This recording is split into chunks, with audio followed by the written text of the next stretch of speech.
Testing 1, 2. Perfect.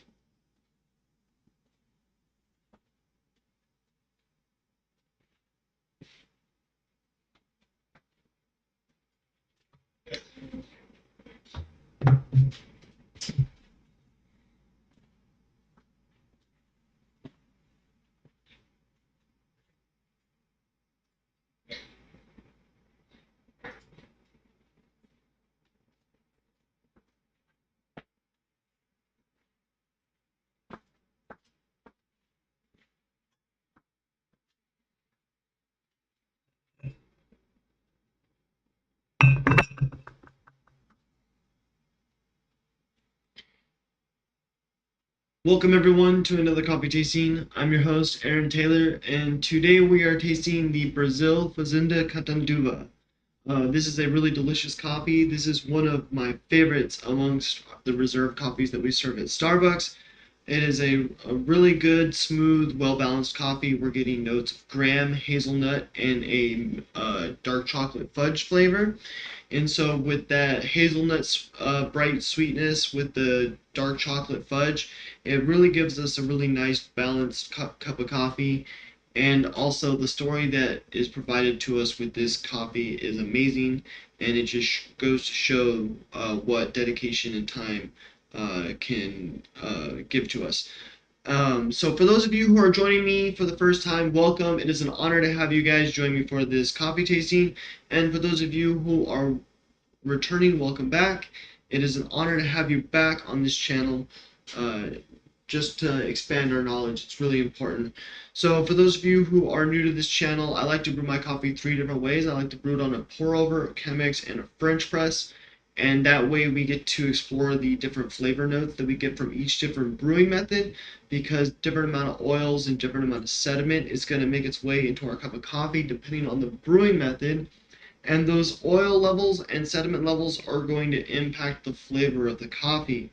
And that's important to note because we want to be able to make sure that when we drink our coffee, we are properly enjoying it and enjoying it in the way that we know that we're going to enjoy it the most.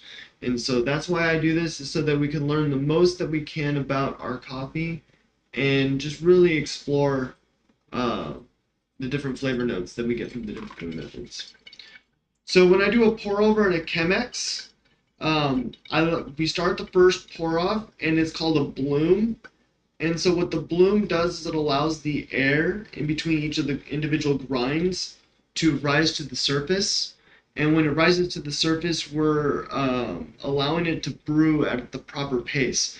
Because if we brew all our pour a large amount of water all at once, we force the air down towards the tip of the coffee filter, and then we end up creating an air barrier, and that air barrier will end up slowing down the brew process and will over extract our coffee, ending up with a coffee that might be too bitter or too bright, depending on the flavor notes that that coffee is providing. And so by making sure that we properly brew our coffee is really important, so to make sure that we are extracting the right flavors that is intended for the coffee to taste, and also to make sure that our coffee just tastes good. We don't want to over extract our coffee.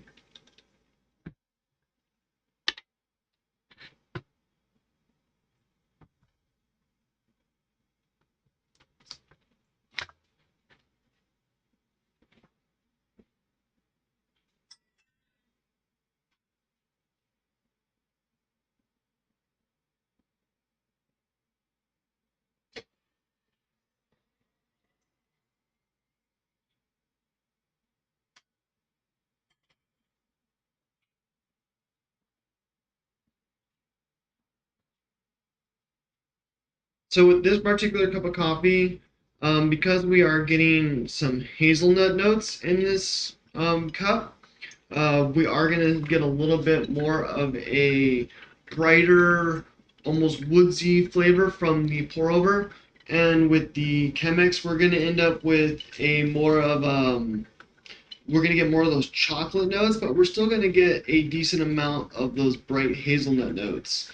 And then with the French press, because we're getting all those sediments, we're going to get a lot of those milk chocolate notes with an even amount of those hazelnut notes.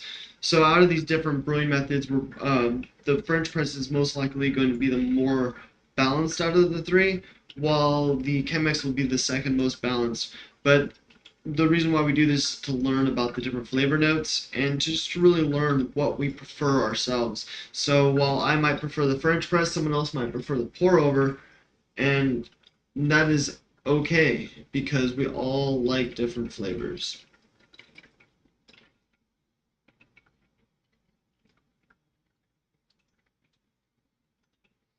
So what's really nice about the reserve coffees and small lot coffees and other coffees that are single origin is we really get to explore many different flavor notes of coffee, and then we also really get to explore the different farms that these coffees come from, and we get to learn about the people who grow the coffee and the amount of work that goes into growing the coffee, and then also just the impacts that the coffee farms have on the workers' lives, and society, and just the impact on the environment as well. So it's really cool to see how a lot of these farms are really taking the initiative to create a peaceful, um, work environment for their workers, a pleasant work environment for their workers, and then also at the same time are devoting their time to creating a zero carbon neutral footprint, and then also recontributing back to the land to create more fertile lands or even create protected lands for protected wildlife. So there's a lot of different programs that a lot of these farms do that is really cool in terms of uh, helping the planet out, helping each other as human beings out as well.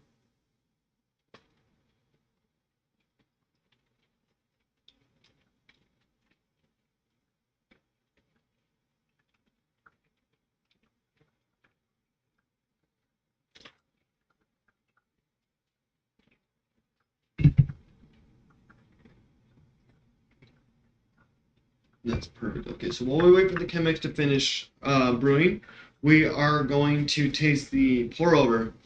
And so with the pour over, we're getting some of the oils filtered out, but not all the oils. Some of the oils still make its way into our cup of coffee because the paper filter can only absorb so much before some of the oils start pushing its way through. And then we're filtering out a good amount of the sediments. Same case with the sediments, but very, very little sediments make its way through the paper filter because of how much thicker the sediments are than the oils. So with this, we're going to get a slightly brighter cup of coffee than the three. So we're going to go ahead and smell our coffee and really get those aromas that are coming off the top. So immediately right off the bat, I'm definitely getting a lot of that brighter hazelnut sweetness flavor coming off of it with a hint of like a woodsy flavor.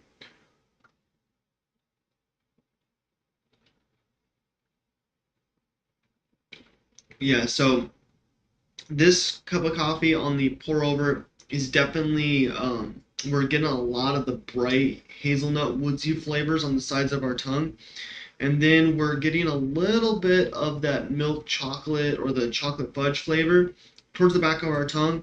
But because the bright hazelnut flavors are so predominant and they actually linger on for so long, that we're primarily only tasting those bright hazelnut notes.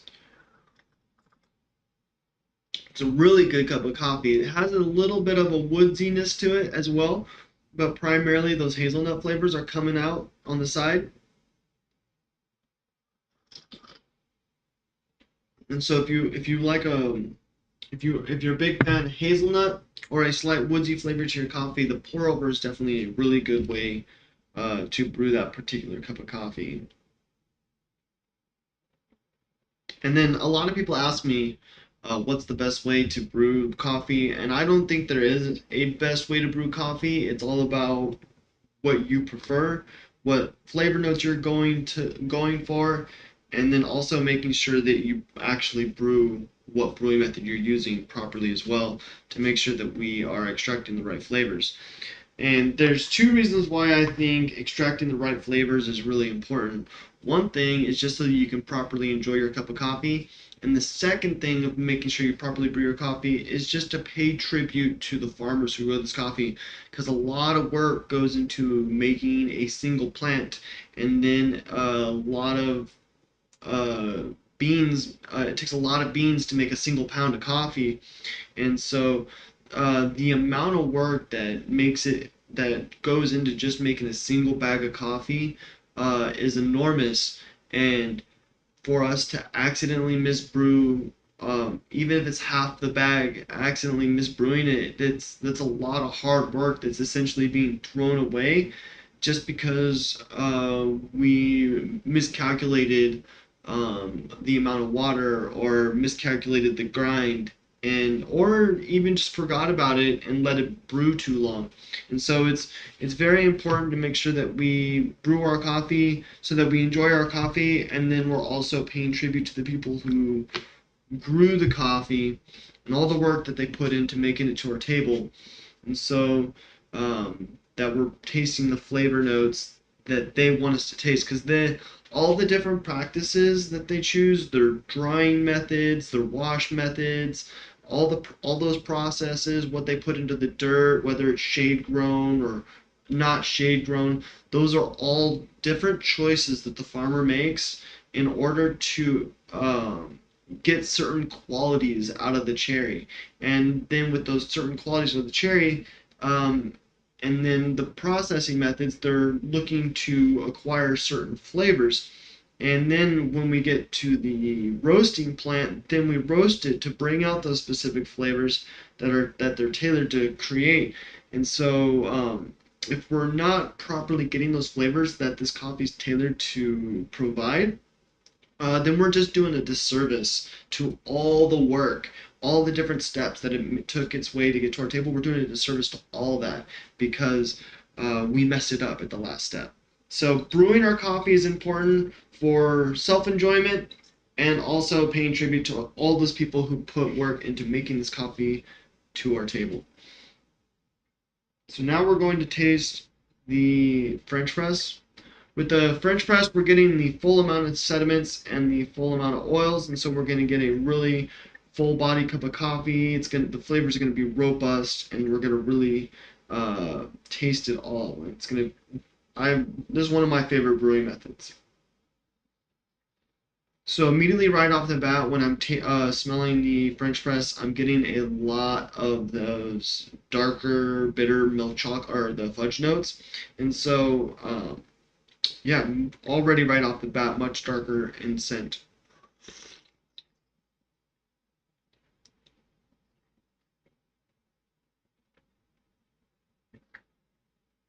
And that is delicious. And so I am getting a really heavy chocolate flavor right off the bat. And then the hazelnut flavor comes forward. And then we're getting a little bit of that graham sweetness because with that hazelnut is trying to overpower that dark chocolate bitter flavor, and so it gives it almost like that graham sweetness. And then the hazelnut starts to fade away, and then we're left with that fudge flavor.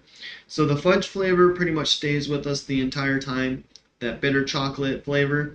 And then as the palate progresses through the flavor, we get a little bit of that hazelnut sweetness, and then it starts to dissipate, giving into that fudge flavor. Really good. We're getting all the flavors out of that. That is amazing.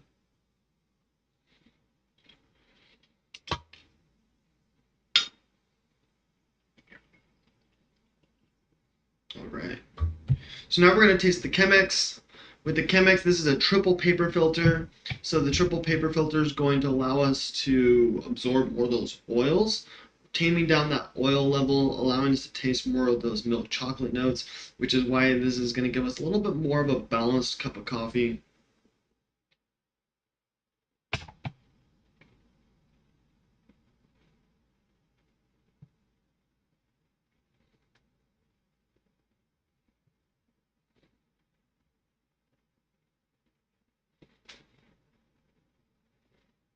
All right.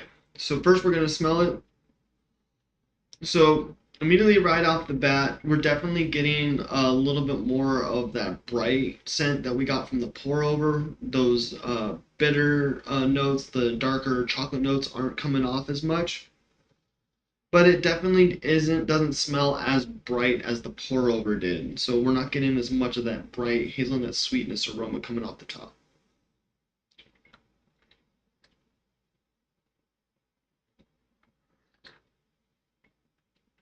That is really good. So we're getting a lot of that bitter chocolate flavor right off the bat with a little bit of the hazelnut sweetness too, but it's primarily that bitter chocolate notes, but it's not as intense as the French press. So we're getting almost the same flavors as the French press, but just not as intense. And then the other thing too that makes this different in flavor from the French press is those hazelnut notes kind of hold on to the tongue while the chocolate notes kind of dissipate much quicker. And so rather than the chocolate notes hanging on like the French press does, we're more getting a lot of those this bright flavors on the sides of our tongue. Like so right now I'm no longer tasting any more chocolate, but I've still got like a bright sensation just on the sides of my tongue of that little bit of like a bright hazelnut sweetness. Still a really good cup of coffee. Really pleasant and smooth. That those milk chocolate or the fudge notes that are lighter on this one are really pleasant. But if I had to choose between the French press and the Chemex, it would definitely be the French press, just because we're getting a lot more of those darker chocolate notes, and then those darker chocolate notes persist through all the other flavors much longer, and so we're left with the dark chocolate notes after the hazelnut has dissipated. So that's why I would prefer the French press over the other two brewing methods, just because we're getting much more of those bitter chocolate notes over the other two. Excellent. Really good. So now we're going to learn a little bit about Marie Nakao Sasaki. And so Marie Nakao Sasaki is dedicated to the Fazenda Catanduva farm, and it's all because it all started with her family. And so her grandfather immigrated from Japan to Brazil in search of greater opportunity and a better life. And while searching for more opportunities, he ended up getting into the agricultural business. And it was Marie Nakao Sasaki's parents who followed in her grandfather's footsteps and started the Fazenda Catanduva farm over 30 years ago in the Cerrado Mineiro region of Brazil. And her parents' names are Mitsuo and Fumi Sasaki.